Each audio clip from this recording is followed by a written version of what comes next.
Yo, what's going on, y'all? It's your boy So, and welcome back to the channel for another episode of OnlyFans, a Dolphins post-game show where we recap the game and react along the way. This week, we're facing what happened in Houston as the Dolphins lost all playoff hopes after losing 20-12 and effectively ending their season. It's time to take a ride, y'all. Let's go! Fans up in the building, rep the gear from toe to ceiling. 305 stays on the brim, by 95 we popping wheelies. On the way out to the rock, time to see the trio fly. OBJ, Tyreek, and Waddle, speed and swag solidifies. Tours Babby in the pocket, got my D coordinating. With the Weaver operating, on the sideline formulating. Strategizing for that dub, let's get A-Train on the track. Chubbs and Ramsey, Phillips healthy, boy, we bout to crack some backs. Time to change the narrative, F off with all due respect. Criticism at its finest, break the cycle down the stretch. Top dog offense in the league, let's keep it going postseason. Bring that heat in cold weather, that's a Dade County reason. OnlyFans. I told y'all. I did not want to backdoor into this playoff, and damn it, we are not backdooring into this playoff, man. This game against Houston was tough. As you can tell, I'm riding solo. Shout out to my man Joel, enjoying a well-deserved vacation. So I hope he's enjoying it. But we talked a lot about the game, between Sunday and yesterday. And it was just rough. It was rough to watch offensively. It was rough to watch defensively. And I guess the feeling that everybody came away with is, damn, again, the Dolphins lose out on playoff hopes. Again, the Dolphins shoot themselves in the foot when their biggest game is on the line, when they have to play the best, when they have to perform and show that they are capable of winning big games against good opponents, above teams that are above 500. And yet again, we stumble out the blocks, can't get anything going offensively, turn over the ball over and over and over again, and then find ourselves on the last drive trying to create something where, again, we turn over the ball, and we that's the lasting image that we're going to have for this season. Now, to kind of kick it back to the beginning of the game, right? Houston was in control, but the first quarter was very uneventful. Not a lot was happening. Neither team could move the ball. And I guess we have to credit the Dolphins defense for playing well. They really held CJ Stroud in check. He was 18 of 26 for 131 yards. As a team, Houston only put up 181 yards of offense. Like, that's not something easy to do, especially for this defense that has been kind of more consistent in these last couple of weeks, but I've had some up and downs with their performances, right? One of the biggest key takeaways that I had was from the fact that they actually got a turnover. We were finally able to recover a fumble, and that really changed some of the momentum for the Dolphins, because it allowed us to be like, you know what, we are in this game. This game is not far from us. But when you look at the Dolphins being shut out in the first quarter and then only being able to put up 2 field goals, get a touchdown when Tua connected with Jonnu Smith, but we couldn't get the extra point. So now we're I don't know, man. Like, I feel like I'm running out of words. I feel like this is happening over and over again. I've already done this show like 3 times. Like, why are we back in a position where we can't get anything going offensively?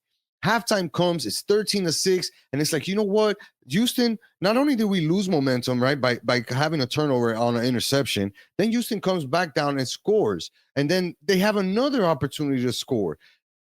Why is this happening to this team in a game where Tua needed to be perfect, or be at the very least be his very best?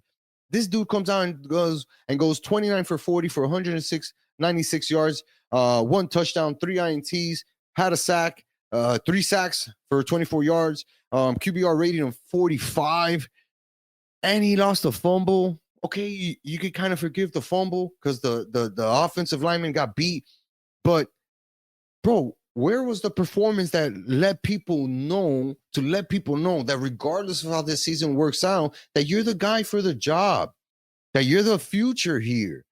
The contract isn't enough, right? We know that quarterbacks get cut all the time. They get traded away, and teams are willing to eat the bad cap space on a deal in order to give themselves a shot to find another quarterback. And I think that the Dolphins are in that stage right now with Tua.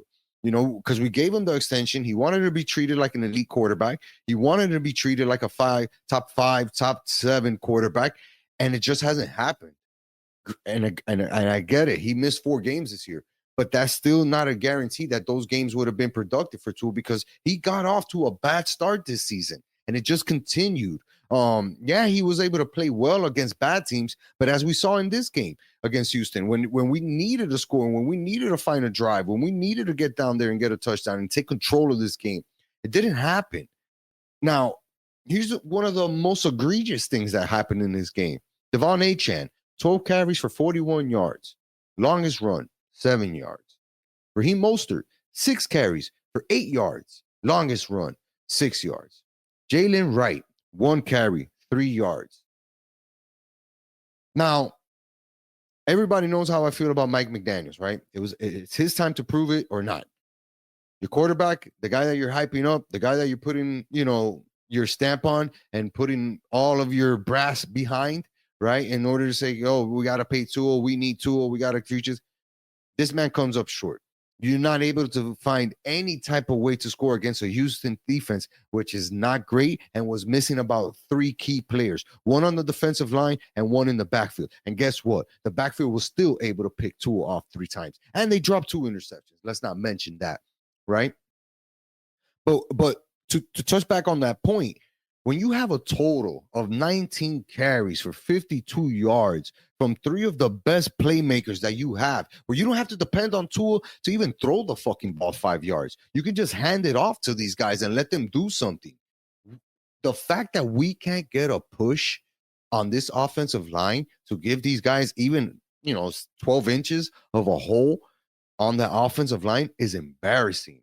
And that falls down on Mike McDaniels. You're the one who got these guys together. You're the one who didn't pay enough attention to the offensive line and think that the pieces around it were good enough. They weren't.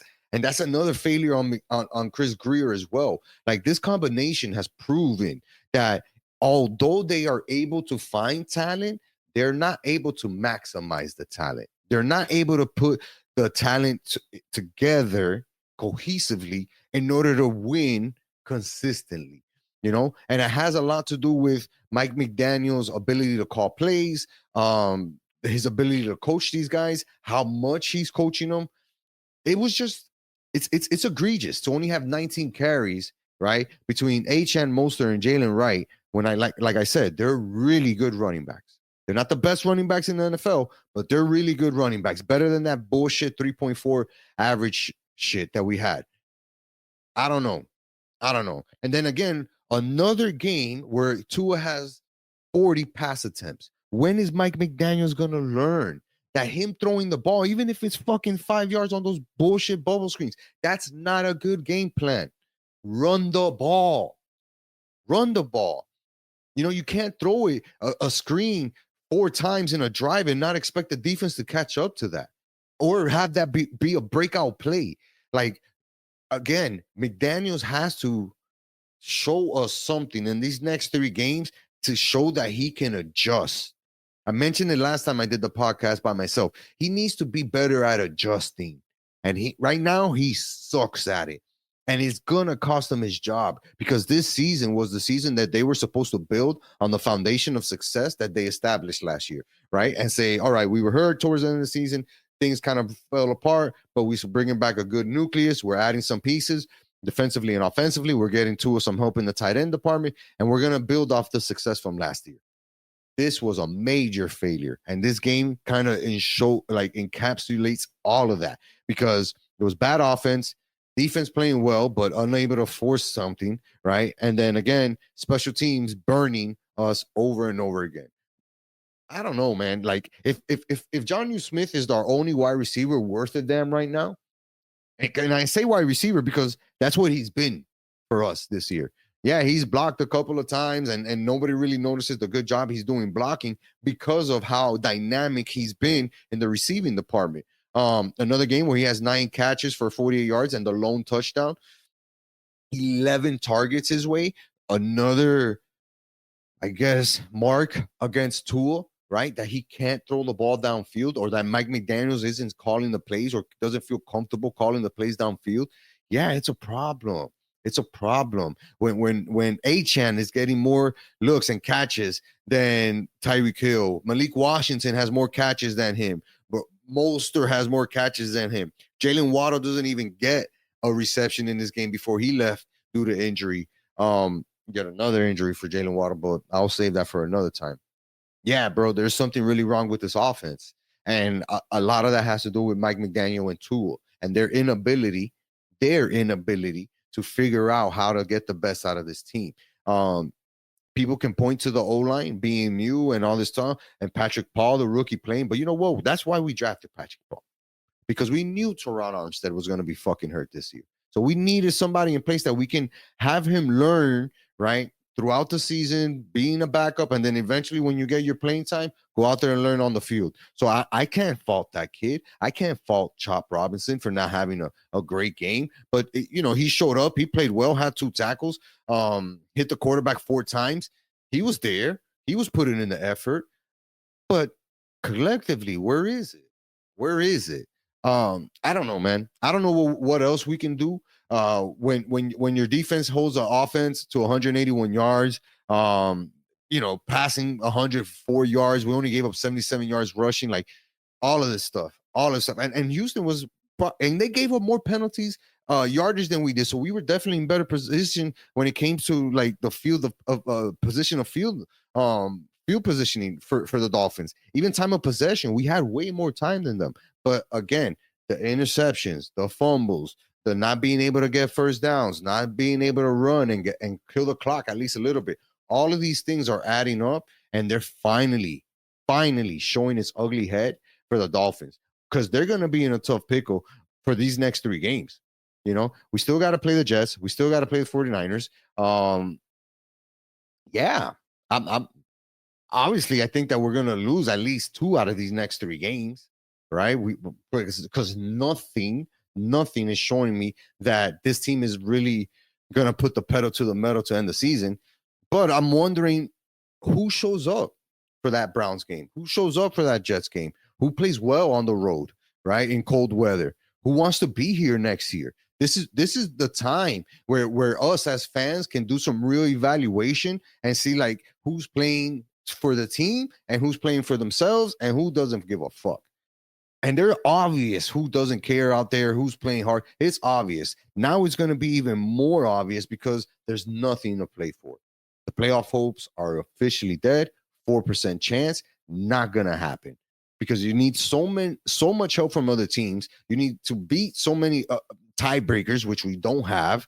Other teams are ahead of us that are probably playing worse teams and in better positions, playing better, and we're not going to make it. Nothing is going to help the Dolphins this year. So these next 3 games, 49ers game, the Browns game, the Jets game, this is when we're going to tell who's going to be here next year and who's not. And off the top of my head, you got to start thinking about Teron Armstead. Is he going to be here? Jordan Poyer, Javon Holland, Tyreek Hill, Jalen Waddle. There are guys out there that we have to look at and say, what's the best thing that we can do, right, in order to either get these guys in position or find a way to get the most that we can for these guys, because we're really close. We're closer to a reset than we are a playoff contending team. And that's just a fact. Anybody who wants to disagree with me, put it in the comments, send me a message on IG, say whatever the fuck you want. But there's no denying that right now, the Miami Dolphins are a lot closer to rebuilding and hitting that reset button than they are to being a perennial playoff contender. And it's just sad, because the amount of money that Ross has spent is ridiculous. We're going to have to find a new GM. We're going to have to find a new coach. Those 2 guys are not going to think that Tua is the future here. So decisions are going to have to be made. What do we do with Tyreek Hill, right? He's aging. He's playing worse and worse and worse as the season goes on. Maybe he's hurt. Maybe he's not. We saw Jalen Waddle get injured yet again. How reliable can he be? Our best offensive weapon is a tight end. Again, when we went through this with Mike Gesicki, and it's just, it feels like we're right back where we started before the McDaniels era. And that's why I say, I think that at this time, if McDaniels doesn't show you anything different in these next 3 games, He's out the door with Chris Gear. And it's not gonna be, coño, we didn't give him the chance. Hey, the Dolphins never really give. Nah, we gave that man resources. We gave that man players. We gave that guy exactly what he wanted. And that's on us because he couldn't deliver. So be it. Now, with all this said, it's time for you to exit and for us to try a new plan. It'll be interesting to see what type of names are popped up. A hot one right now is Ben Johnson from the Detroit Lions. There's a lot out there, but there are also better jobs than the Dolphins, right? There's also better jobs out there than the Dolphins right now. So we're really gonna have to do some hardcore self-evaluation in order to figure out what's gonna be the direction, not only for this offseason, for the next 2 years, right? It just sucks, man. It sucks to be back here where we're thinking about firing our GM, firing our coach, bringing in better players, bringing in new schemes. That's not what we wanted out of this year. I'm pretty sure that you guys all share the same sentiment that we were hoping to build off this playoff success and actually make a playoff run, bro. That was our hope for this season. Let's make a playoff run. And the fact that we're not even get close to that, man, it's disheartening. But we got this big game against the 49ers on Sunday. Loser gets better positioning in the draft order. See what that looks like, because right now we're picking 12. And I don't know if it'll be enough to help the team because we have so many areas that need improvement, mainly the O-line. We need to find a way to finally build that up. But, we're going to do a preview with my main man, Steve, from Empire 365. He's the one who makes these dope-ass shirts. So if you need one, holla at my boy, Empire BTQ on Instagram. And he's the biggest 49ers fan I know. So we're going to get together and give you guys a little preview before the big game on Sunday. But yeah, it's rough because the season is pretty much over. Playoffs is a wrap. And a lot of people are going to be fighting for their jobs this next 3 weeks. So it's going to be interesting times as Dolphin fans, but at least we're here together to air out these grievances, right, and get all this bad shit off our chest. Shout out to everybody who voted on who's getting fired. The winner was Chris Greer by a long shot, but that doesn't mean that there weren't over 30 votes on Mike McDaniels getting fired. So I think a lot of Dolphins fans are feeling the same way, that both of those guys don't necessarily deserve to keep their jobs at this particular moment. Let's see how the season wraps up. We still got 3 more games left. So that means 3 more episodes of OnlyFans before we give you our end of season analysis. And not looking forward to that one because it's not going to be pretty. I'm going to have some hardcore notes. So if you're a Dolphins fan, get ready. But we appreciate you guys tuning in to another episode here of OnlyFans. Make sure you're hitting that subscribe button if you haven't already. Turn on your notifications because that's the best way to tell a friend that another episode of OnlyFans from Sports with Soso dropped. For them to check it out, hit that like button and drop a comment. Until next time, y'all, it's your boy So. Peace.